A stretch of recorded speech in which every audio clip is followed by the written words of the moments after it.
ಜೀವನದ ಕುರಿತು ಪ್ರಶ್ನೆಗಳಿಗೆ ಸ್ವಾಗತ. ಈ ಕಾರ್ಯಕ್ರಮಗಳು ಪ್ರಶ್ನೋತ್ತರ ಸ್ವರೂಪದಲ್ಲಿ ಇರುತ್ತದೆ ಮತ್ತು ವಿಶಿಷ್ಟವಾದ ಪ್ರಶ್ನೆಗಳನ್ನು ಒಳಗೊಂಡಿರುತ್ತದೆ.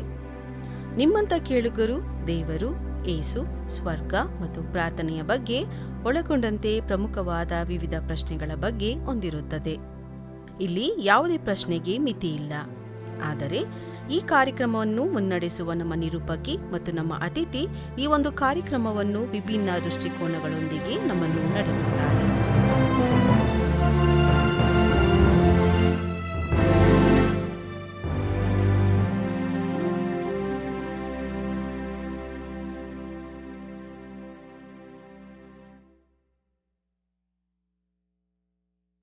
ನಮಸ್ಕಾರ. ಕ್ರೈಸ್ಟ್ ದ ವರ್ಲ್ಡ್ ಹಾಗೂ ಫೀಬಾ ಇಂಡಿಯಾ ಪ್ರಸ್ತುತಪಡಿಸುತ್ತಿರುವ ಜೀವನದ ಕುರಿತು ಪ್ರಶ್ನೆಗಳು ಈ ಕಾರ್ಯಕ್ರಮಕ್ಕೆ ನಿಮ್ಮೆಲ್ಲರಿಗೂ ಮತ್ತೊಮ್ಮೆ ಸ್ವಾಗತ. ನಮ್ಮ ಈ ಕಾರ್ಯಕ್ರಮದಲ್ಲಿ ಪ್ರಶ್ನೆ ಮತ್ತು ಉತ್ತರದ ರೂಪದ ಚರ್ಚೆಗಳನ್ನು ಮಾಡುತ್ತೇವೆ. ಈ ಚರ್ಚೆಯಲ್ಲಿ ನಮ್ಮ ವೀಕ್ಷಕರು ನಮಗೆ ಬರೆಯುವ ಪ್ರಶ್ನೆಗಳು ಹಾಗೂ ನಮ್ಮ ವೀಕ್ಷಕರಿಗೆ ಇರಬಹುದಾದ ಪ್ರಶ್ನೆಗಳನ್ನು ದೇವರ ವಾಕ್ಯದ ಆಧಾರದ ಮೇಲೆ ಉತ್ತರಿಸಲು ನಾವು ಪ್ರಯತ್ನಿಸುತ್ತೇವೆ. ನಮ್ಮ ಅತಿಥಿ ಮತ್ತೆ ನಾನು ಸಹ ದೇವರ ವಾಕ್ಯದ ನಿಮಿತ್ತವಾಗಿ ಉತ್ತರವನ್ನು ಕೊಡುವಾಗ ಒಂದು ದೃಷ್ಟಿಕೋನದಿಂದ ಕೊಡಲು ಪ್ರಯತ್ನ ಮಾಡುತ್ತೇವೆ. ಆದರೆ ಇತರ ದೃಷ್ಟಿಕೋನಗಳಿಂದ ಬರುವ ಉತ್ತರಗಳನ್ನು ಕೂಡ ನಾವು ಗೌರವಿಸುವವರು ಆಗಿರುತ್ತೇವೆ. ನಮ್ಮ ಕಾರ್ಯಕ್ರಮದಲ್ಲಿ ನಿಮ್ಮ ಪ್ರಶ್ನೆಗಳಿಗೆ ಯಾವುದೇ ಮಿತಿ ಇರುವುದಿಲ್ಲ. ನಿಮ್ಮ ಪ್ರಶ್ನೆಗಳನ್ನು ದಯವಿಟ್ಟು ನಮಗೆ ಬರೆಯಿರಿ. ನಮ್ಮ ಸ್ಕ್ರೀನ್ ಮೇಲೆ ಬರುವ ಈ ಸಂಖ್ಯೆಗೆ ನೀವು ಕರೆ ಮಾಡಬಹುದು ಅಥವಾ ವಾಟ್ಸಪ್ ಮೂಲಕ ನಿಮ್ಮ ಪ್ರಶ್ನೆಗಳನ್ನು ನಮಗೆ ತಿಳಿಸಬಹುದು. ನೀವು ಈಗಾಗಲೇ ಬರೆಯುತ್ತಿರುವ ಪ್ರಶ್ನೆಗಳನ್ನೆಲ್ಲವನ್ನು ನಾವು ಉತ್ತರಿಸಿದ್ದೇವೆ ಎಂದು ನಂಬುತ್ತೇವೆ. ಮುಂದಿನ ಪ್ರಶ್ನೆಗಳನ್ನು ಸಹ ನಾವು ಖಂಡಿತವಾಗಿಯೂ ಉತ್ತರಿಸಲು ಪ್ರಯತ್ನಿಸುತ್ತೇವೆ. ಈ ನಮ್ಮ ಚರ್ಚೆಯನ್ನು ಪ್ರಾರಂಭ ಮಾಡುವ ಮುನ್ನ ಶೀರ್ಷಿಕೆಯನ್ನು ತಿಳಿದುಕೊಳ್ಳೋಣ. ಈ ಸಂಚಿಕೆಯ ಶೀರ್ಷಿಕೆ ಪಾಪ ಮತ್ತು ಪಾಪ ಪರಿಹಾರ. ಇದರ ಬಗ್ಗೆ ಇನ್ನೂ ಹೆಚ್ಚಾಗಿ ತಿಳಿಯಲು ನಮ್ಮೊಂದಿಗೆ ಇಂದು ಮಿಸ್ಟರ್ ಎನೋಶ್ ಅವರು ಇರ್ತಾರೆ. ಸ್ವಾಗತ ಮಿಸ್ಟರ್ ಎನೋಶ್ ಅವರೇ. ನಮಸ್ಕಾರ. ಈ ಕಾರ್ಯಕ್ರಮವನ್ನು ವೀಕ್ಷಕರಂತ ನಿಮಗೂ ಸಹ ನನ್ನ ಪ್ರೀತಿಯ ನಮಸ್ಕಾರಗಳು. ಈ ಪಾಪ ನಾವು ಯಾರ ವಿರುದ್ಧ ಮಾಡುತ್ತೇವೆ? ಈ ಪಾಪ ಪರಿಹಾರಕ್ಕೆ ಪದ್ಧತಿಗಳಿವೆಯಾ, ಆಚರಣೆಗಳಿವೆಯಾ? ಪಾಪ ಪರಿಹಾರ ನಿಜವಾಗ್ಲೂ ನಮಗೆ ಬೇಕಾಗಿದೆಯಾ ಎಂದು ಚರ್ಚೆಯ ಮೂಲಕ ತಿಳಿಯೋಣ. ಚರ್ಚೆಯನ್ನು ಮಾಡುವ ಮುನ್ನ ದೇವರ ಸಹಾಯವನ್ನು ಕೋರುವವರಾಗಿ ಪ್ರಾರ್ಥನೆಯನ್ನು ಮಾಡೋಣ. ಪರಲೋಕದಲ್ಲಿರುವ ನಮ್ಮ ತಂದೆಯೇ ಸ್ವಾಮಿ, ನಿನ್ನ ವಿರುದ್ಧ ಮಾಡುವ ಯಾವುದೇ ಕಾರ್ಯವಾಗಿರಲಿ ಅದು ಪಾಪವೆಂದು ನಮಗೆ ತಿಳಿಯಪಡಿಸು. ಹಾಗೂ ಈ ಪಾಪದಿಂದ ಹೇಗೆ ನಾವು ಹೊರಬರಬೇಕು, ಈ ಪಾಪ ಪರಿಹಾರ ಮಾಡಿಕೊಳ್ಳಲು ನಾವು ಏನನ್ನು ಮಾಡಬೇಕು ಎಂದು ನಿನ್ನ ವಾಕ್ಯದ ಮೂಲಕ ನಮಗೆ ತಿಳಿಯಪಡಿಸು. ಯೇಸುವಿನ ಹೆಸರಿನಲ್ಲಿ ಬೇಡಿಕೊಳ್ಳುತ್ತೇವೆ, ಆಮೇನ್. ಎನೋಶ್ ಅವರೇ, ಮೊದಲನೇ ಪ್ರಶ್ನೆ ಯಾವಾಗ್ಲೂ ನಾನು ಕೇಳ್ತಾನೆ ಇರ್ತೇನೆ. ಶೀರ್ಷಿಕೆಯ ಅರ್ಥ. ಪಾಪ ಅಂದ್ರೆ ಏನು? ಈ ಪಾಪ ಎಂಬುದಾಗಿ ಹೇಳುವಾಗ ನಾವು ದೇವರ ವಿರುದ್ಧವಾಗಿ ಹೇಳುವಂಥದ್ದನ್ನ ನಾವು ಪಾಪ ಎಂಬುದಾಗಿ ಅರ್ಥ ಮಾಡಿಕೊಳ್ಳಬಹುದು. ಇದು ಒಂದು ಸುಲಭವಾದಂಥ ಅರ್ಥ. ಅಂದ್ರೆ ಏನು? ದೇವರಿಗೆ ಒಂದು ಸ್ಟ್ಯಾಂಡರ್ಡ್ ಇದೆ. ಆ ಸ್ಟ್ಯಾಂಡರ್ಡ್ಗೆ ವಿರುದ್ಧವಾಗಿ ನಾವು ನಡೆದುಕೊಳ್ಳುವುದೇ ಆದರೆ ಅದು ಪಾಪ ಆಗುತ್ತೆ. ಇವಾಗ ಕೆಲವೊಂದು ಪದಗಳನ್ನು ಬಳಸಲಾಗತ್ತೆ. ಏನು? ನಾವು ಪಾಪವನ್ನು ಮಾಡಿ ದೇವರ ಮಹಿಮೆಯನ್ನ ಕಾಣದೆ ಹೋಗಿದ್ದೇವೆ. ಸೊ ಅದು ಒಂದು ಸ್ಟ್ಯಾಂಡರ್ಡು. ನಾವು ಮಾಡುವಂಥ ತಪ್ಪುಗಳು, ಸರಿಯಾದ ದಾರಿಯನ್ನು ಬಿಟ್ಟು ಎಡಕ್ಕಾದ್ರೂ ಬಲಕ್ಕಾದ್ರೂ ತಿರುಗಬೇಡ, ದೇವರ ಹಾದಿಯನ್ನು ಬಿಟ್ಟು ಬೇರೆ ಹಾದಿಯನ್ನು ಹಿಡಿಯಬೇಡ. ಇದೆಲ್ಲವೂ ಸಹ ನಾವು ಪಾಪವನ್ನು ವರ್ಣಿಸಲು ಉಪಯೋಗಿಸುವಂತಹ ಸಾಲುಗಳು ಹಾಗೂ ಪದಗಳಾಗಿರ್ತವೆ. ಇವಾಗ ನಾವೇನು ಮಾಡ್ತೇವೆ? ಪಾಪ ಮಾಡುವಾಗ ನಮ್ಮ ಇಷ್ಟ ಬಂದ ಹಾಗೆ ನಾವು ನಡೆದುಕೊಳ್ಳುವಂಥವರಾಗಿರ್ತೇವೆ. ದೇವರು ಹೇಗೆ ಹೇಳ್ತಾರೆ ಹಾಗೆ ನಡೆದುಕೊಳ್ಳೋದಿಲ್ಲ, ಬದಲಾಗಿ ನಮ್ಮ ಇಷ್ಟ ಬಂದ ಹಾಗೆ ನಾವು ನಡೆದುಕೊಳ್ತೇವೆ. ಅದು ಪಾಪ. ಈಗ ದೇವರು ಅನೇಕ ಆಜ್ಞೆಗಳನ್ನು ಕೊಟ್ಟಿದ್ದಾನೆ. ಆತನಿಗೆ ಒಂದು ಅಪೇಕ್ಷೆ ಇರುತ್ತೆ, ನನ್ನ ಮಗ ನನ್ನ ಮಗಳು ಇದೇ ರೀತಿಯಲ್ಲಿ ಇರಬೇಕು ಅಂತ. ಆದರೆ ಆ ಆಜ್ಞೆಗಳಿಗೆ ವಿರುದ್ಧವಾಗಿ ನಡೆದುಕೊಳ್ಳುವಾಗ ಅದು ಪಾಪವಾಗ್ತದೆ. ದೇವರ ಒಂದು ಆ ಲಾ ಏನಿದೆ, ಆ ಲಾಗೆ ವಿರುದ್ಧವಾಗಿ ನಾವು ನಡೆದುಕೊಳ್ಳುವಂಥದ್ದು ಪಾಪವಾಗ್ತದೆ. ಇಲ್ಲಿ ಪಾಪ ಎಂಬುದಾಗಿ ನಾವು ನೋಡಿಕೊಳ್ಳುವಾಗ ಎರಡು ವಿಧವಾದಂಥ ಪಾಪಗಳನ್ನು ನಾವು ನೋಡಿಕೊಳ್ಳಬಹುದು. ಇದನ್ನು ಆಂಗ್ಲ ಭಾಷೆಯಲ್ಲಿ ಹೇಳಲಿಕ್ಕೆ ನಾನು ಇಷ್ಟಪಡ್ತೇನೆ. ಒಂದು since of commission, sins of omission ಎಂಬುದಾಗಿ. ಕಮಿಷನ್ ಎಂಬುದಾಗಿ ಹೇಳುವಾಗ ದೇವರು ನಮಗೆ ಆಜ್ಞೆಯನ್ನು ಕೊಟ್ಟಿದ್ದಾನೆ, ವ್ಯಭಿಚಾರ ಮಾಡಬಾರದು. ವ್ಯಭಿಚಾರ ಮಾಡ್ತಾ ಇದ್ದೀರಾ, ಅದು ದೇವರ ಆಜ್ಞೆಗೆ ವಿರುದ್ಧವಾಗಿರುವಂತಹ ಒಂದು ಕಾರ್ಯವಾಗಿದೆ. ಇದು ಸಿನ್ ಆಫ್ ಕಮಿಷನ್.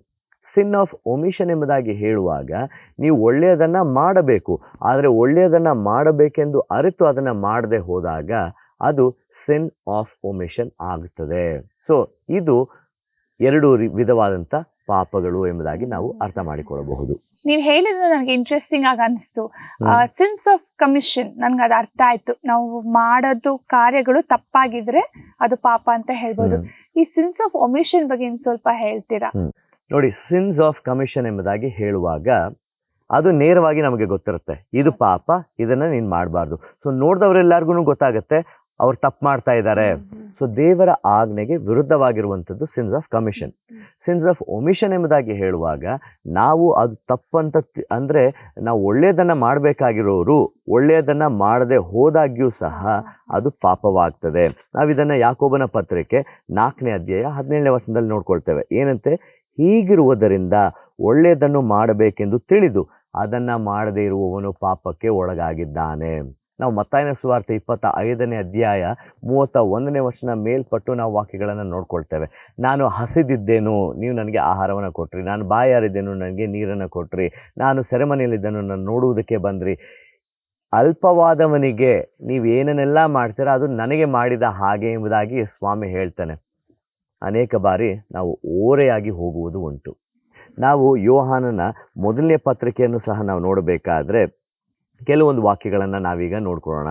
ಯೋಹಾನನ 1ನೇ ಪತ್ರಿಕೆ 3ನೇ ಅಧ್ಯಾಯ 17 ಹಾಗೂ 18ನೇ ವಚನವನ್ನು ನಾವು ನೋಡುವುದೇ ಆದರೆ, ಪ್ರಿಯರಾದ ಮಕ್ಕಳೇ, ನಾವು ಬರೀ ಮಾತಿನಿಂದಾಗಲಿ ಬಾಯುಪಚಾರದಿಂದಾಗಲಿ ಪ್ರೀತಿಸುವವರು ಆಗಿರಬಾರದು.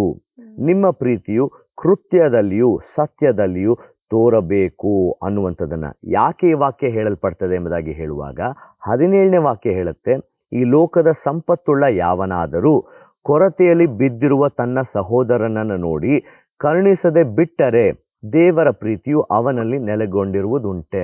ಅಂದರೆ ನಾವು ಹೇಳ್ತೇವೆ, ನೀನು ಹೊಟ್ಟೆ ಹಸ್ಕೊಂಡಿದ್ಯಾ, ಸರಿ ನಾನು ನಿನಗೆ ಶುಭವನ್ನು ಕೋರ್ತೇನೆ, ಆರಾಮಾಗಿ ಹೋಗ್ಬಾ. ಆಹಾರವನ್ನು ಕೊಡದ ಹೊರತು ನಾವು ಒಳ್ಳೆ ಕಾರ್ಯವನ್ನು ಮಾಡಲಿಕ್ಕೆ ಸಾಧ್ಯವಿಲ್ಲ. ಇಲ್ಲಿ ಮತ್ತೊಂದು ಉದಾಹರಣೆ, ನಾವು ಲೂಕನ ಸುವಾರ್ತೆ 10ನೇ ಅಧ್ಯಾಯದಲ್ಲಿ ನೋಡುವಂಥ ಉದಾಹರಣೆ, ಒಳ್ಳೆ ಸಮಾರ್ಯದವನ ಒಂದು ಉದಾಹರಣೆ.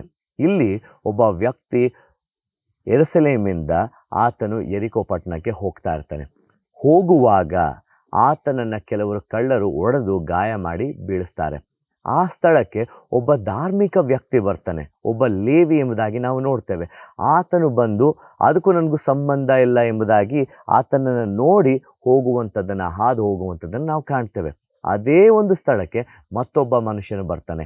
ಆ ಮನುಷ್ಯನೂ ಸಹ ಆತನಿಗೂ ನನಗೂ ಸಂಬಂಧ ಇಲ್ಲ ಅನ್ನುವಂಥದ್ದನ್ನು ನೋಡಿ ಹಾದು ಹೋಗುವಂಥದ್ದನ್ನು ನಾವು ಕಾಣ್ತೇವೆ.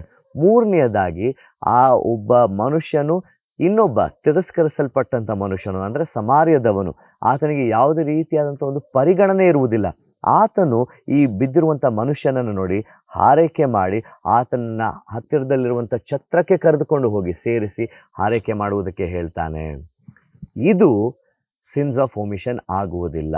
ಅಂದರೆ ಒಳ್ಳೆಯದು ಅದನ್ನ ಮಾಡಬೇಕು, ಮೊದಲ ಇಬ್ಬರು ಮಾಡೋದಿಲ್ಲ. ಸಿನ್ಸ್ ಆಫ್ ಒಮಿಷನ್, ಅವರು ಧರ್ಮದ ಪ್ರಕಾರ ಸರಿಯಾಗಿರುವಂಥವ್ರು ಆದರೆ ನಡ್ಕೊಳ್ತಾ ಇಲ್ಲ, ಸಿನ್ಸ್ ಆಫ್ ಒಮಿಷನ್.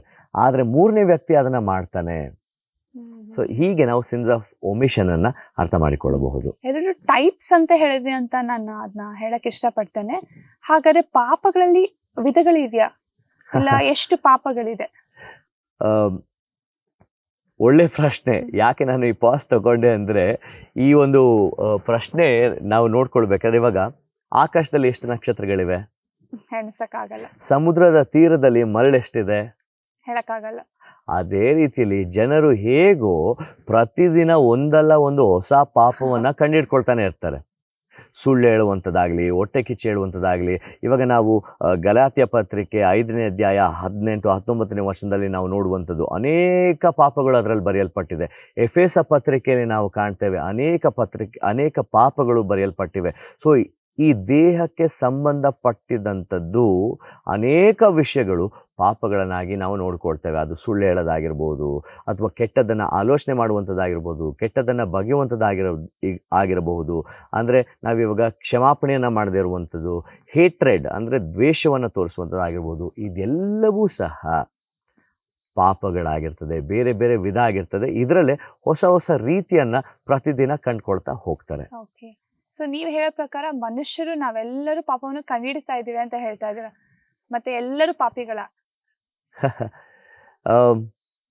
ನೇರವಾಗಿ ಹೇಳಬೇಕಾದ್ರೆ ಸ್ವಲ್ಪ ಇದು ನೇರವಾಗಿರ್ತದೆ. ಹೌದು, ಎಲ್ಲರೂ ಪಾಪಿಗಳೇ. ನಾವು ಇದನ್ನು ರೋಮಾಪುರ ಪತ್ರಿಕೆ 3ನೇ ಅಧ್ಯಾಯ 10ರಿಂದ 14 ವಚನಗಳಲ್ಲಿ ನಾವು ನೋಡ್ಕೊಳ್ತೇವೆ. ಪ್ರತಿಯೊಬ್ಬೊಬ್ಬರು ಪಾಪವನ್ನು ಮಾಡಿರುವಂಥವರು ಆಗಿದ್ದೇವೆ. ಈ ವಾಕ್ಯ ಹೇಳುತ್ತೆ, ನೀತಿವಂತನೂ ಇಲ್ಲ, ಒಬ್ಬನಾದರೂ ಇಲ್ಲ, ತಿಳುವಳಿಕೆಯುಳ್ಳವನು ಇಲ್ಲ, ದೇವರನ್ನು ಹುಡುಕುವವನು ಇಲ್ಲ. ಎಲ್ಲರೂ ದಾರಿ ತಪ್ಪಿ ನಡೆಯುತ್ತಾರೆ, ಎಲ್ಲರೂ ಕೆಲಸಕ್ಕೆ ಬಾರದವರಾದರು. ಒಳ್ಳೆಯದನ್ನು ಮಾಡುವವನು ಇಲ್ಲ, ಒಬ್ಬನಾದರೂ ಇಲ್ಲ. ಅವರ ಗಂಟಲು ತೆರೆದಿರುವ ಸಮಾಧಿಯಾಗಿದೆ. ಅವರು ನಾಲಿಗೆಯಿಂದ ವಂಚನೆಯ ಮಾತುಗಳನ್ನು ಆಡುತ್ತಾರೆ. ಅವರ ತುಟಿಗಳ ಹಿಂದೆ ಹಾವಿನ ವಿಷವದೆ. ಅವರ ಬಾಯಿ ಶಾಪದಿಂದಲೂ ಕ್ರೋಧದ ಮಾತುಗಳಿಂದಲೂ ತುಂಬಿಯದೆ. ನೋಡಿ, ಎಷ್ಟು ಕಠೋರವಾಗಿ ವಾಕ್ಯ ನಮ್ಮನ್ನು ಎಚ್ಚರಿಸ್ತದಲ್ಲ. ಅಲ್ಲಿಗೆ ನೀತಿವಂತನು ಒಬ್ಬನೂ ಇಲ್ಲ, ಒಬ್ಬನಾದರೂ ಇಲ್ಲ ಅನ್ನುವಂಥದ್ದು ನನ್ನ ಉತ್ತರ. ನೀವು ಹೇಳೋ ಪ್ರಕಾರ ಒಬ್ಬನಾದ್ರೂ ಇಲ್ಲ ಅಂದ್ರೆ ಈ ಚಿಕ್ಕ ಪ್ರಾಯದವರು, ಕೆಲವ್ರಿಗೆ ಒಳ್ಳೆ ಮನ್ಸಿರುತ್ತೆ, ನಾನ್ ನೋಡಿದ್ದೇನೆ. ಯಾಕಂದ್ರೆ ಅವರು ಒಂದು ಇದುವೆಗೂ ಸಹ ಹಿಂಸೆ ಮಾಡಲ್ಲ. ಅಂತವ್ರು ಪಾಪಿಗಳಂತ ಹೇಗೆ ಹೇಳ್ತೀರಾ ನೀವು? ಇಲ್ಲಿ ನಾವೇನ್ ಅರ್ಥ ಮಾಡ್ಕೊಳ್ಬಹುದು ಅಂದ್ರೆ, ಈ ಪಾಪ ಅನ್ನುವಂಥದ್ದು ಒಂದು ಸ್ಥಿತಿ, ಒಂದು ಕಂಡೀಷನ್. ಈ ಕಂಡೀಷನ್ ಏನಾಗುತ್ತೆ, ನಮ್ಮ ಹೃದಯ, ನಮ್ಮ ಆಲೋಚನೆ, ನಮ್ಮ ಕ್ರಿಯೆಗಳ ಮೂಲಕ ಪಾಪ ಮಾಡುವಂಥವರಾಗಿರ್ತೇವೆ. ಇದನ್ನ ಹೇಗೆ ಅರ್ಥ ಮಾಡ್ಕೊಳ್ಬಹುದು ಅಂದ್ರೆ, ಕೀರ್ತನೆಗಾರನು 51ನೇ ಕೀರ್ತನೆ 5ನೇ ವಚನದಲ್ಲಿ ಹೇಳ್ತಾನೆ, ನಾನು ಹುಟ್ಟಿದ ದಿನದಿಂದಲೇ ಪಾಪಿ. ಹೇಗೆ ಆತನು ಹುಟ್ಟಿದ ದಿನದಿಂದಲೇ ಪಾಪಿ ಆದ? ಇಲ್ಲಿ ಒಂದು ಫ್ರೇಸ್ ಅನ್ನ ಹೇಳಲಿಕ್ಕೆ ನಾನು ಇಷ್ಟಪಡ್ತೇನೆ. We are not sinners because we sin. ನಾವು ಪಾಪಿಗಳಲ್ಲ, ಏನಂತೆ ಪಾಪ ಮಾಡುವಂತ ಸಲುವಾಗಿ ನಾವು ಪಾಪಿಗಳಲ್ಲ, ಆದ್ರೆ ನಾವು ಪಾಪಿಗಳಾಗಿರುವ ಕಾರಣ ಪಾಪ ಮಾಡ್ತೇವೆ. V are not sinners because we sin, but we sin because we are sinners. So ನಾವು ಪಾಪಿಗಳಾಗಿರುವ ಸಲುವಾಗಿ ನಾವು ಪಾಪ ಮಾಡ್ತೇವೆ ಅನೇಕ ಬಾರಿ. ನಾವು ಹುಟ್ಟಿದಂದಿನಿಂದ, ಅಂದ್ರೆ ನಾವು ಬೈ ನೇಚರ್ ನಾವು ಪಾಪಿಗಳಾಗಿದ್ದೇವೆ. ಅಂದ್ರೆ ನಾವು ಹುಟ್ಟುವಂತ ಕ್ರಿಯೆ ಅಥವಾ ಹುಟ್ಟಿ ಬರುವಂತ ಮನುಷ್ಯ, ಇದರ ಬಗ್ಗೆ ಅದು ಒಳ್ಳೇದಲ್ಲ, ಅದು ಕೆಟ್ಟದ್ದು ಎಂಬುದಾಗಿ ನಾನು ಹೇಳ್ತಾ ಇರುವಂಥದ್ದು, ನಾವು ಹುಟ್ಟಿದ ದಿನದಿಂದಲೇ ನಾವು ಪಾಪಿಗಳಾಗಿರುವಂಥದ್ದನ್ನ ನಾವು ಕಾಣುವಂಥವ್ರು ಆಗಿರ್ತೇವೆ. ಇದನ್ನ ಆಕ್ಸೆಪ್ಟ್ ಮಾಡ್ಕೊಳಕ್ಕೆ ಸ್ವಲ್ಪ ಕಷ್ಟನೇ. ನೀವು ಹುಟ್ಟಿದ ದಿನದಿಂದ ನಾವು ಪಾಪಿಗಳು ಅಂತ ಹೇಳಿದ್ರೆ, ಹುಟ್ಟಿದ ಮಗು ಹೇಗ್ ಪಾಪ ಮಾಡಲು ಸಾಧ್ಯ ಅಂತ ನಾನ್ ಭಾವಿಸ್ತೇನೆ. ಪಾಪವು ಒಂದು ಸ್ವಲ್ಪ ಸಮಯದ ನಂತರ ಬರುವಂಥದ್ದು ನಮ್ಮ ಜೀವಿತದಲ್ಲಿ. ನಾವು ಅರ್ಥ ಮಾಡ್ಕೊಂಡು ನಮ್ಮ ಇಚ್ಛಾನುಸಾರ ಮಾಡುವುದು ಪಾಪ ಅನ್ಕೊಳ್ಬಹುದಾ? ನೋಡಿ, ಏನಂದ್ರೆ ಯಾವಾಗ ನಮ್ಮ ಆದಿ ಮೂಲ ಪಿತೃರು ಅಂದ್ರೆ ಆದಮ ಹವ್ವಳು ದೇವರ ವಿರುದ್ಧವಾಗಿ ನಡೆದುಕೊಂಡ್ರಲ್ಲ, ಪಾಪ ಒಳಗೆ ಬಂದ್ಬಿಡ್ತದೆ. ಅಲ್ಲಿಯ ತನಕ ಪರಿಶುದ್ಧತೆ ಇರ್ತದೆ. ಆ ಪರಿಶುದ್ಧತೆ ಬಿಟ್ಟು ಹೋದಾಕ್ಷಣ, ಪಾಪವು ಒಳಗೆ ಬಂದಾಕ್ಷಣ, ಅಲ್ಲಿಂದ ಯಾರೇ ಹುಟ್ಟಿ ಬಂದರೂ ಸಹ ನಮ್ಮ ನೇಚರ್, ಬೈ ನೇಚರ್ ನಾವು ಪಾಪಿಗಳಾಗಿರ್ತೇವೆ. ನಾವು ಯಾವುದೇ ಕಾರ್ಯವನ್ನ ಮಾಡಿ ಪಾಪಿಗಳಾಗಬೇಕು ಅನ್ನುವಂಥ ಅರ್ಥ ಇಲ್ಲ ಇಲ್ಲಿ. ನಾವು ಏನನ್ನೇ ಮಾಡದೆ ಹೋದಾಗ್ಯೂ ಸಹ ನಮ್ಮ ನೇಚರ್ ಅದೇ ರೀತಿಯಲ್ಲಿ ಇರುವಂಥದ್ದಾಗಿರ್ತದೆ. ಪಾಪಿಗಳಾಗಿ ನಾವು ಹುಟ್ಟುವಂಥವರಾಗಿರ್ತೇವೆ. ನಾವು ಒಂದು ರೀತಿಯಲ್ಲಿ ಆ ಪಾಪದ ಸ್ವಭಾವವು ನಮ್ಮಲ್ಲಿ ಇರುವಂಥದ್ದಾಗಿರ್ತದೆ. ಆ ಪಾಪದ ಸ್ವಭಾವದ ಸಲುವಾಗಿಯೇ ನಾವು ನಮ್ಮನ್ನು ಶುದ್ಧೀಕರಿಸಿಕೊಳ್ಳಬೇಕೆಂಬುದಾಗಿ ನಾವು ರೋಮಾಪುರ ಪತ್ರಿಕೆ 6ನೇ ಅಧ್ಯಾಯದಲ್ಲಿ ಓದ್ತೇವೆ. ಪ್ರತಿಯೊಬ್ಬೊಬ್ಬರು ಯೇಸುವನ್ನ ಕಂಡುಕೊಳ್ಳುವುದಕ್ಕಿಂತ ಮುಂಚೆ ನಾವು ಆತನ ಮರಣದಲ್ಲಿ ಪಾಲುಗಾರರಾಗಿ, ಆತನು ಹೇಗೆ ಪುನರುತ್ಥಾನದ ಮೂಲಕ ಎದ್ದೇಳ್ತಾನೋ ಅದೇ ರೀತಿಯಲ್ಲಿ ನೂತನ ಸ್ವಭಾವವನ್ನು ಹೊಂದಿದವರಾಗಿ ಎದ್ದೇಳಬೇಕೆಂಬುದಾಗಿ ನಮಗೆ ವಾಕ್ಯವು ತಿಳಿಸುವಂಥದ್ದಾಗಿರ್ತದೆ. ನೀವು ಹೇಳೋದು ಎಲ್ಲರೂ ಪಾಪಿಗಳಂತ ಹೇಳ್ತಾ ಇದ್ದೀರಾ, ಅದರ ಎಫೆಕ್ಟ್ ಏನು, ಅದರ ಪರಿಣಾಮವೇನು, ಅದಕ್ಕಾಗಿ ನಾವೇನ್ ಮಾಡಬೇಕು? ನಮಗೆ ರೋಮಾಪುರ ಪತ್ರಿಕೆ 6ನೇ ಅಧ್ಯಾಯದ 23ನೇ ವಚನ ಹೇಳುತ್ತೆ, ಪಾಪದ ಸಂಬಳ ಮರಣ. ಪಾಪದ ಸಂಬಳ ಮರಣವಾಗಿರ್ತದೆ. ಇದು ಸ್ವಾಮಿ ನಮಗೆ ಕ್ಲಿಯರ್ ಆಗಿ ಹೇಳಿದ್ದಾನೆ. ನೋಡಿ, ಅವರು ತಿನ್ನಬಾರ್ದಿರುವಂಥ ಹಣ್ಣನ್ನು ತಿನ್ನುವಾಗ, ಆದಾಮ ಅವಳು ಹಣ್ಣನ್ನು ತಿನ್ನುವಾಗ ದೈಹಿಕವಾಗಿ ಸಾಯಲಿಲ್ಲ, ಆದರೆ ಆ ದೇವರೊಂದಿಗಿನ ಸಂಬಂಧವು ಕಡಿದು ಹೋಗ್ತದೆ. ಅದಾದ ಮೇಲೆ ಅವರಿಗೆ ನರಳಾಟ ಆರಂಭವಾಗ್ತದೆ. ಅವರು ಅಲ್ಲಿ ತನಕ ಆರಾಮಾಗಿ ಇರುವಂಥದ್ದನ್ನು ತಿಂದು ಇರುವಂಥ ಆಶೀರ್ವಾದವನ್ನು ಹೊಂದಿದಂಥವರು ಅದಾದ ನಂತರ ನೋವಿನ ಮೂಲಕ, ಶ್ರಮೆಯ ಮೂಲಕ, ಕಷ್ಟದ ಮೂಲಕ ಅವ್ರಿಗೆ ಏನು ಬೇಕೋ ಅದನ್ನು ಪಡೆದುಕೊಳ್ಳುವಂಥದ್ದು ಆಗಿರ್ತಾರೆ.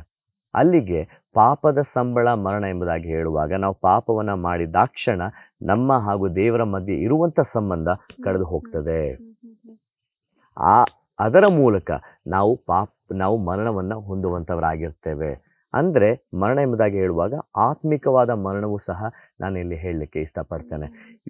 ನಾನು ಏನು ಹೇಳ್ತಾ ಇದ್ದೇನೆ, ನಮಗೆ ದೈಹಿಕವಾದ ಮರಣವೂ ಸಹ ಆಗಿಂದಲೇ ಆರಂಭವಾಗಿದ್ದು. ಅಯ್ಯೋ ಇವ್ರನ್ನ ಬಿಟ್ಟರೆ ಜೀವನ ಪರ್ಯಂತ ಎಲ್ಲ ಪಾಪ ಮಾಡ್ತಾರೆ, ಅಲ್ಲಿಗೆ ಒಂದು ವಯೋಮಿತಿ ಇಡೋಣ, 120 ವಯಸ್ಸಿಡೋಣ, 80 ವಯಸ್ಸಿಡೋಣ.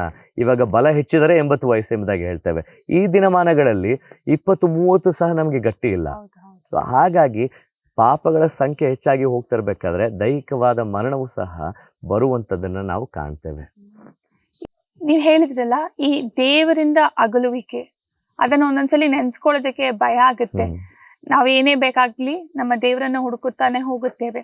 ಈ ದೇವರಿಂದ ಆಗಿರುವ ಅಗಲುವಿಕೆಗೆ ಯಾವುದಾದ್ರೂ ಪರಿಹಾರ ಇದೆಯಾ? ಖಂಡಿತವಾಗಿ. ಯಾವಾಗ ನಾವು ದೇವರಿಂದ ದೂರ ಹೋದೆವು ಅಂದರೆ ಆದಿ ಕಾಲದಲ್ಲಿಯೇ, ಆಗಲೇ ದೇವರು ತನ್ನ ರಕ್ಷಣಾ ಕಾರ್ಯವನ್ನು ಮಾಡಲಿಕ್ಕೆ ಆರಂಭ ಮಾಡಿಬಿಟ್ಟ.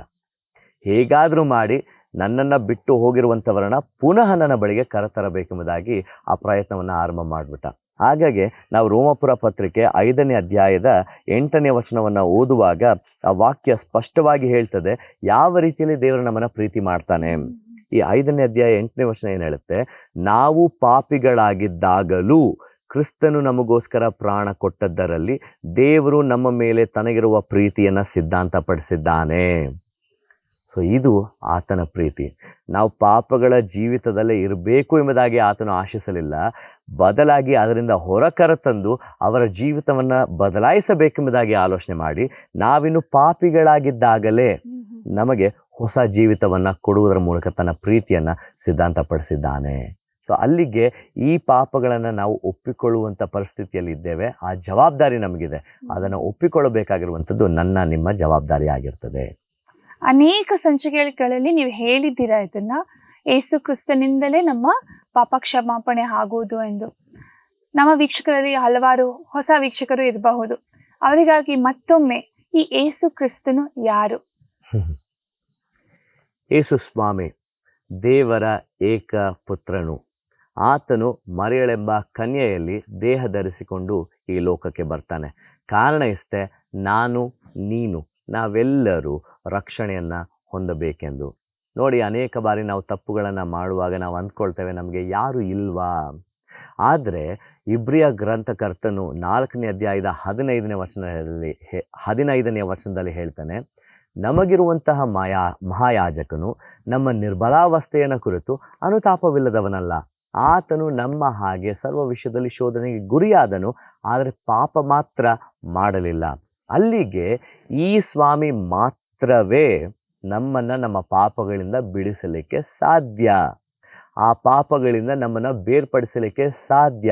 ನಾವು ಇಬ್ರಿಯ ಗ್ರಂಥಕರ್ತನು ಮತ್ತೊಮ್ಮೆ 9ನೇ ಅಧ್ಯಾಯ 10ನೇ ಅಧ್ಯಾಯದಲ್ಲಿ ನೋಡಿಕೊಳ್ಳಬೇಕಾದ್ರೆ ಆತನು ಒಂದೇ ಸಾರಿ ತನ್ನನ್ನು ಯಜ್ಞವಾಗಿ ಸಮರ್ಪಿಸಿಕೊಳ್ಳುವುದರ ಮೂಲಕ ನಮ್ಮ ಪಾಪ ಪರಿಹಾರ ಮಾಡಿದ್ದಾನೆ. ಹಳೆ ಒಡಂಬಡಿಕೆಯಲ್ಲಿ ಚಿತ್ರಣ ಬೇರೆ ಇತ್ತು, ಆದರೆ ಹೊಸ ಒಡಂಬಡಿಕೆಯಲ್ಲಿ ಸಂಪೂರ್ಣವಾಗಿ ಚಿತ್ರಣ ಬೇರೆ ಆಗ್ತದೆ. ಯೇಸು ಕ್ರಿಸ್ತನು ಮಧ್ಯಸ್ಥಿಕೆಯನ್ನು ವಹಿಸುವುದರ ಮೂಲಕ ತಾನು ಸಂಪೂರ್ಣವಾಗಿ ಆ ಚಿತ್ರಣವನ್ನು ಬದಲಿಸುವಂಥದ್ದನ್ನು ನಾವು ಕಾಣುವಂಥವರು ಆಗಿರ್ತೇವೆ. ಅನೇಕ ಬಾರಿ ಯೇಸು ಕ್ರಿಸ್ತನ ನಾವು ಹೇಗೆ ಅಂಗೀಕರಿಸಿಕೊಳ್ಬೇಕು ಅಂತ ನಮ್ಮ ವೀಕ್ಷಕರಿಗೆ ತಿಳಿಸಿದಾರ. ನಾನು ಮತ್ತೊಂದು ಬಾರಿ ಇದನ್ನು ಕೇಳಲು ಇಷ್ಟಪಡ್ತೇನೆ, ಯಾಕಂದ್ರೆ ಅದು ಬಹಳ ಪ್ರಾಮುಖ್ಯ ಎಂದು ನಾನು ನೆನೆಸ್ತೇನೆ. ನೋಡಿ, ನಾವು ಮಾಡಲೇಬೇಕಾಗಿರುವಂಥ ಕಾರ್ಯವನ್ನು ಯಾಕೆ ತಿರುಗಿ ಹೇಳ್ತಾ ಇದ್ದೀನಿ ಅಂದರೆ ಅದರಲ್ಲಿ ಪ್ರಾಮುಖ್ಯತೆ ಇದೆ. ಅಟ್ಲೀಸ್ಟ್ ನಾವು ಇಷ್ಟು ಬಾರಿ ಹೇಳಿದಾಗಿ ಒಂದು ಬಾರಿ ಆದರೂ ನೀವು ಕೇಳಿ ನಿಮ್ಮ ಮನಸ್ಸನ್ನು ಪರಿವರ್ತನೆ ಮಾಡ್ಕೊಳ್ತೀರಾ, ದೇವರ ಕಡೆಗೆ ತಿರುಗಿಕೊಳ್ತೀರಾ ಅನ್ನುವಂತಹ ಒಂದು ಸವಾಲು ನಮ್ಮ ಮುಂದೆ ಇದೆ. ನೋಡಿ, ಮೊದಲನೆಯದಾಗಿ ದೇವರು ನಿಮ್ಮನ್ನು ಪ್ರೀತಿ ಮಾಡ್ತಾನೆ, ಅದನ್ನು ನೀವು ಜ್ಞಾಪಕದಲ್ಲಿ ಇಟ್ಕೊಳ್ಳಿ, ಅದನ್ನು ಮರೆಯಲಿಕ್ಕೆ ಹೋಗಬೇಡಿ. ನಮ್ಮನ್ನು ಸೃಷ್ಟಿ ಮಾಡಿದಂಥ ದೇವರು ನಮ್ಮನ್ನು ಕೈ ಬಿಡುವುದಿಲ್ಲ. ಆತನು ನಮ್ಮನ್ನು ಪ್ರೀತಿ ಮಾಡುವಾತನಾಗಿರ್ತಾನೆ ಸದಾ ಕಾಲಕ್ಕೂ. ಎರಡನೇದಾಗಿ, ನಾವು ಆ ಪ್ರೀತಿಯನ್ನು ಹೊಂದುವುದಕ್ಕೆ ಯೋಗ್ಯರಲ್ಲದೆ ಹೋದಾಗ್ಯೂ ಸಹ ಆತನು ನಮ್ಮ ಸಂಗಡವಿದ್ದಾನೆ. ಅಲ್ಲಿಗೆ ಒಂದು ಜವಾಬ್ದಾರಿ ಇದೆಯಲ್ವ ನಮಗೆ. ನಾವು ಮಾಡುವಂಥ ಪಾಪಗಳನ್ನು ಒಪ್ಪಿಕೊಳ್ಳಬೇಕಾಗಿದೆ. ನೋಡಿ, ಸಿನ್ಸ್ ಆಫ್ ಕಮಿಷನ್ ನಾವು ಹೆಚ್ಚಾಗಿ ಒಪ್ಕೊಂಡ್ಬಿಡ್ತೇವೆ, ಯಾಕಂದರೆ ಅದು ತಪ್ಪು ಎಂಬುದಾಗಿ ನೇರವಾಗಿ ಕಾಣಿಸ್ತದೆ. ಆದರೆ ಸಿನ್ಸ್ ಆಫ್ ಒಮಿಷನ್ ಇದೆಯಲ್ಲ, ಅದನ್ನೂ ಸಹ ನಾವು ಅರಿಕೆ ಮಾಡಿ ಅದರಿಂದ ದೂರ ಬರಬೇಕಾಗಿದೆ. ಆ ಪಾಪಗಳನ್ನು ಒಪ್ಪಿಕೊಳ್ಳುವುದಕ್ಕೆ ನಾವು ಸಿದ್ಧರಿದ್ದೇವಾ? ಪ್ರಾಯಶ್ಚಿತ್ತ ಮನಸ್ಸನ್ನು ಹೊಂದುವುದಕ್ಕೆ ನಾವು ಸಿದ್ಧರಿದ್ದೇವಾ? ಮೂರನೆಯದಾಗಿ, ಯೇಸು ಕ್ರಿಸ್ತನು ನನಗೋಸ್ಕರ ತನ್ನ ಪ್ರಾಣವನ್ನು ಶಿಲುಬೆಯ ಮೇಲೆ ಕೊಟ್ಟಿದ್ದಾನೆ. ಅದನ್ನು ನಾವುಗಳು ನಂಬಬೇಕಾಗಿದೆ. ನಾವು ಅದಕ್ಕೆ ಸಿದ್ಧರಿದ್ದೇವಾ? ಅದೇ ಸಮಯದಲ್ಲಿ ಆತನನ್ನು ಹಿಂಬಾಲಿಸಲು ನಾವು ಎದುರು ನೋಡ್ತಾ ಇದ್ದೇವಾ? ನಮ್ಮ ಪಾಪಗಳನ್ನು ಕ್ಷಮಾಪಣೆಯನ್ನು ಹೊಂದಿಕೊಂಡವರಾಗಿ ಆತನ ಜೊತೆಗೆ ಸೇರುವುದಕ್ಕೆ ನಾವು ಸಿದ್ಧರಿದ್ದೇವಾ? ಈ ಸಮಯದಲ್ಲಿ ನಾನು ಪ್ರಾರ್ಥನೆ ಮಾಡಲಿಕ್ಕೆ ಇಚ್ಛಿಸ್ತೇನೆ. ಪ್ರಾರ್ಥನೆ ಮಾಡೋಣ. ಜೀವ ಸ್ವರೂಪನಾದ ದೇವರೇ, ನೀತಿವಂತರು ಒಬ್ಬರೂ ಇಲ್ಲ, ಯಾರೂ ಇಲ್ಲ. ನನ್ನನ್ನು ಸೇರಿಸಿ ಎಲ್ಲರೂ ಪಾಪ ಮಾಡಿ ನಿನ್ನ ಮಹಿಮೆಯನ್ನ ಕಾಣದೆ ಹೋಗಿದ್ದೇವೆ. ಸ್ವಾಮಿ, ಈ ಸಮಯದಲ್ಲಿ ನನ್ನ ಹೃದಯವನ್ನು ಮುಟ್ಟು ಕಲ್ಲಾಗಿರುವಂತ ಹೃದಯವನ್ನ ಮೃದು ಮಾಡಿ ಪುನಃ ನಿನ್ನ ಸನ್ನಿಧಿಗೆ ಸೇರಿ ಬರುವಂತಹ ಭಾಗ್ಯಕ್ಕೆ ನನ್ನನ್ನು ನಡೆಸಪ್ಪ. ನಿನ್ನನ್ನು ಅರಿತುಕೊಂಡ ನಂತರ ನಿನ್ನನ್ನು ಹಿಂಬಾಲಿಸುವ ಹಾಗೆ ನಿನ್ನಲ್ಲಿಯೇ ನನ್ನ ಪಾಪಗಳ ಪರಿಹಾರವನ್ನ ಕಂಡುಕೊಳ್ಳುವ ಹಾಗೆ ಸಹಾಯ ಮಾಡು. ನನ್ನ ಜೀವಿತದಲ್ಲಿ ನೀನು ಕಾರ್ಯವನ್ನ ಮಾಡ್ತಿರುವುದಕ್ಕಾಗಿ ನಿನಗೆ ಸ್ತೋತ್ರ. ಈ ಜೀವಿತವು ನಿನ್ನದೇ. ನಿನಗೆ ಸಮರ್ಪಿಸುತ್ತೇನೆ. ಅಂಗೀಕರಿಸು. ಯೇಸುವಿನ ಹೆಸರಿನಲ್ಲಿ ಆಮೆನ್. ಎನ್ನೋಷ್ಟವ್ರೆ, ನಿಮ್ಗೆ ಧನ್ಯವಾದಗಳು. ಆದ್ರೆ ನನ್ನ ಕಡೆಯ ಪ್ರಶ್ನೆ ಒಂದಿದೆ. ಯೇಸುವನ್ನು ಹಿಂಬಾಲಿಸಿದೊಡನೆ ನಾವು ಪಾಪವನ್ನು ಮಾಡೋದು ಬಿಟ್ಟು ಬಿಡುತ್ತೇವೆ? ನಾನು ಅನೇಕ ಸಂಚಿಕೆಯಲ್ಲಿ ಹೇಳಿದ ಹಾಗೆ ಇದು ನಮಗೆ ಪ್ರತಿದಿನದ ಸವಾಲು, ಪ್ರತಿದಿನದ ಪಂಥಾಹ್ವಾನ, ಪ್ರತಿದಿನದ ಹೋರಾಟ. ನಮ್ಮ ಜೀವಿತವು ಪ್ರತಿದಿನವೂ ಒಂದು ಚಾಲೆಂಜ್ ಆಗಿರ್ತದೆ. ಹೇಗೆ ಅದರಲ್ಲಿ ಬದುಕುವಂಥವರಾಗಿರ್ತೇವೆ. ಯೇಸು ಸ್ವಾಮಿಯನ್ನು ನಂಬಿದ ನಂತರ ನಮಗೆ ಶೋಧನೆಗಳು ನಿಂತು ಹೋಗುವುದಿಲ್ಲ, ಕಷ್ಟಗಳು ನಿಂತು ಹೋಗುವುದಿಲ್ಲ, ಹಿಂಸೆ ನಿಂತು ಹೋಗುವುದಿಲ್ಲ, ಸಂಕಟ ನಿಂತು ಹೋಗುವುದಿಲ್ಲ, ನೋವು ನಿಂದನೆ ನಿಂತು ಹೋಗುವುದಿಲ್ಲ. ಇದೆಲ್ಲದರ ವಿರುದ್ಧವಾಗಿ ನಾವು ಪ್ರತಿದಿನ ಹೋರಾಡಬೇಕಾಗಿದೆ. ನಮ್ಮ ಜೀವಿತವನ್ನು ಪ್ರತಿದಿನ ದೇವರಿಗೆ ಒಪ್ಪಿಸಿಕೊಟ್ಟು ನಮ್ಮ ಜೀವಿತಗಳನ್ನು ನೂತನಪಡಿಸಿಕೊಳ್ಳಬೇಕಾಗಿದೆ. ನೋಡಿ, ಯಹೂದ್ಯರಲ್ಲಿ ಒಂದು ಪ್ರಾರ್ಥನೆಯನ್ನು ಮಾಡ್ತಾರೆ ಪ್ರತಿ ರಾತ್ರಿ ಅವ್ರು ಮಲಗೋದಕ್ಕಿಂತ ಮುಂಚೆ. ತಂದೆಯೇ, ನನ್ನ ಆತ್ಮವನ್ನು ನಿನ್ನ ಕೈಗೆ ಒಪ್ಪಿಸಿಕೊಡುತ್ತೇನೆ. ಅಂದರೆ ಕೇವಲ ಎದ್ದಿರಬೇಕಾದ್ರೆ ಮಾತ್ರವೇ ಅಲ್ಲ, ಮಲಗಿರಬೇಕಾದ್ರೂ ಸಹ ನಮ್ಮ ಯೋಚನೆಗಳನ್ನು, ಆಲೋಚನೆಗಳನ್ನು ಬಿಗಿ ಹಿಡಿಯಬೇಕಾಗಿದೆ. ಇದು ಪ್ರತಿದಿನದ ಸವಾಲು. ಹಾಗಾಗಿ ಬಿಟ್ಟು ಕೊಡಬೇಡಿ.